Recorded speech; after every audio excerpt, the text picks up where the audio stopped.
Are also following breaking news overnight in Prince George's County. Maryland Governor Wes Moore joining the fight to bring home a Beltsville father mistakenly deported.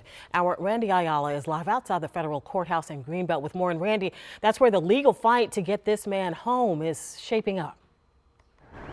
Yeah, good morning to you, Allison. So the man's family suing the Trump administration over this mistake. They'll be here at this courthouse on Friday presenting their case. In a statement overnight, Maryland Governor Wes Moore says that it is outrageous that this current federal administration, that due process just means nothing to them. So let's get to the details of how we got to this point here. Right now,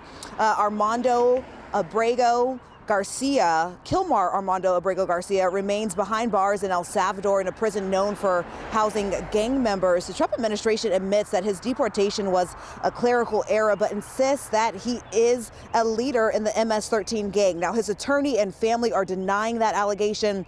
They say Abrego Garcia has no criminal record and was granted protection to stay here in the U.S. back in 2019. That's after proving that he would face violence if he was deported back to El Salvador.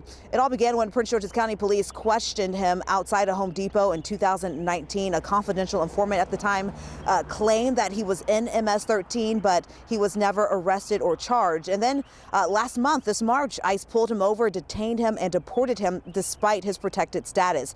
Getting him back, not going to be an easy feat here. Immigration attorney Kelly Ortega says the U.S. would have to ask El Salvador to give him back, and potentially they could say no. Will likely argue that they believe he's a gang member and say we are not returning him anywhere. He's technically ours and ours to keep.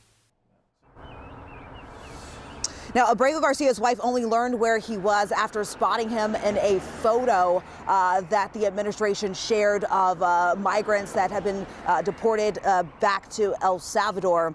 Of course, he was working as a sheet metal mechanic here in Prince George's County. The couple share a 5-year-old special needs son. So he will remain in prison there in El Salvador, while back here in Prince George's County, his family is fighting to get him back. And now we're seeing a lot of Maryland officials, Maryland lawmakers getting in on this fight to bring him back home. But as I mentioned, not going to be an easy feat here. Of course, something we will continue to follow and see how this plays out in court. Back to you.